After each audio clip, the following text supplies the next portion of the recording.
Et salut les amis, c'est Jérém. Je vous retrouve aujourd'hui pour cette nouvelle vidéo et aujourd'hui je vais aborder un sujet qui devrait vraiment vous intéresser puisque c'est une question qui me revient tout le temps, toutes les semaines.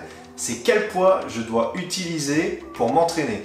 Quel poids je dois mettre sur les appareils ou sur mes barres, sur mes haltères pour faire mes séances d'entraînement? Alors je m'excuse de ne pas avoir pu tourner cette vidéo un peu plus tôt. Comme vous le savez, les salles de sport ont réouvert, j'ai eu beaucoup de travail et j'aimerais bien savoir si vous aussi vous avez repris la salle de sport ou si vous faites vos séances à la maison. Dites-moi ça juste en dessous dans les commentaires, ça m'intéresse. Alors grosse question, quel poids dois-je utiliser pour m'entraîner? Qu'on souhaite perdre du poids, prendre de la masse musculaire, augmenter ses performances, peu importe l'objectif, la question de l'intensité de la charge est un paramètre à ne surtout pas négliger. Alors lorsque je suis mes élèves, que ce soit à la maison, en salle de sport, à distance, je leur fais un plan d'entraînement personnalisé.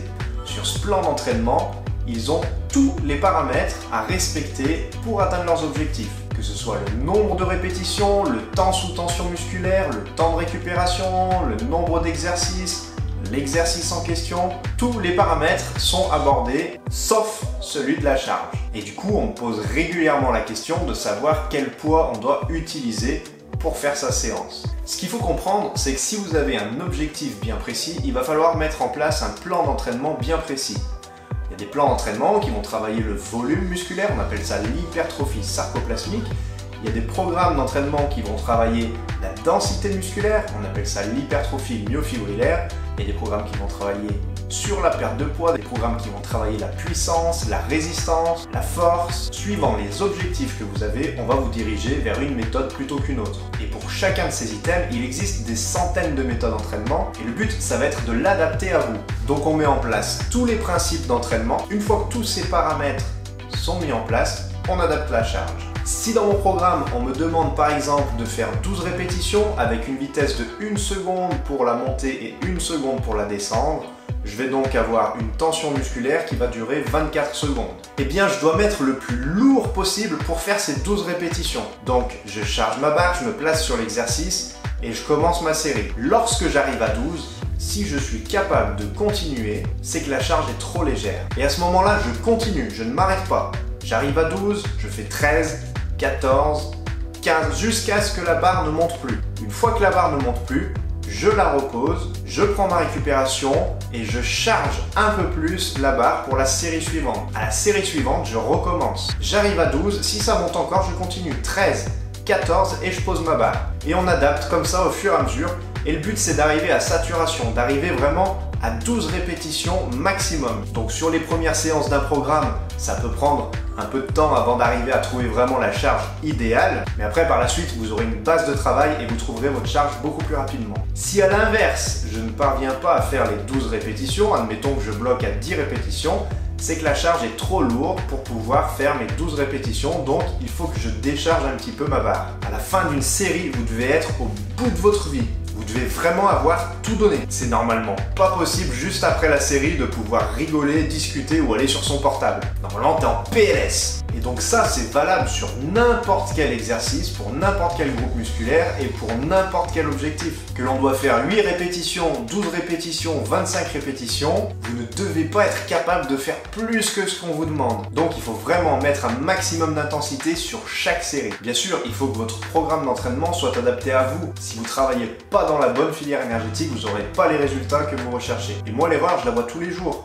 On le voit tout de suite quand une personne termine sa série, si l'intensité a été à son maximum ou pas. J'ai souvent des personnes en séance qui me disent, par exemple, moi je fais cet exercice avec une certaine charge, par exemple 20 kg, et lorsque je fais la séance avec eux, ils se surprennent à mettre le triple parfois. Et quand je leur dis que du coup tout ce qu'ils ont fait avant, ça n'a servi à rien, il y a très régulièrement de la frustration. Quand tu vas à la salle, t'as pas envie de perdre ton temps, t'as pas envie de perdre ton énergie, t'as envie d'avoir des résultats. Alors pour ça, donne-toi vraiment à fond. Quitte à ce que ta séance soit plus courte, mais chaque série, chaque répétition, chaque entraînement doit compter. Ça doit t'amener vers ton objectif. Après, c'est juste physiologique.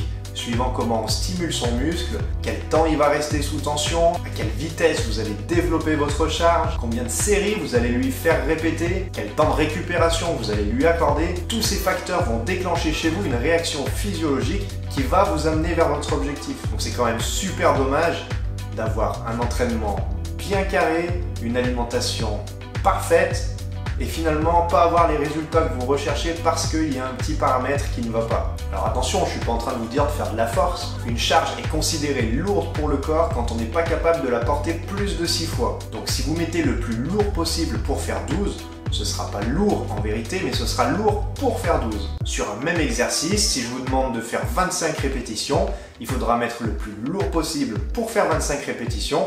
Ce ne sera pas lourd du tout, mais ce sera lourd pour 25. Donc forcément, entre 6 répétitions, 12 répétitions ou 25 répétitions, on n'aura pas la même charge. Mais à chaque fois, la charge devra être le plus lourd possible pour faire le nombre de répétitions demandées. Toutes les méthodes qu'on va traîner un petit peu à droite à gauche avec pour indication un pourcentage de charge maximale, c'est pas qu'elles sont mauvaises, c'est que c'est un pourcentage théorique. Allez, on va prendre un exemple, par exemple 2 personnes qui arrivent à soulever 100 kg maximum pour une répétition sur un développé couché. Ils ont tous les deux le même max. On va les faire travailler à 70% de leur charge max tous les deux sur une méthode identique. Ils ont 10 répétitions à faire. La première personne, arrivée à 10, peut continuer. Elle va faire 11, 12, 13, peut-être même 14. Et la deuxième personne, elle va bloquer à 9.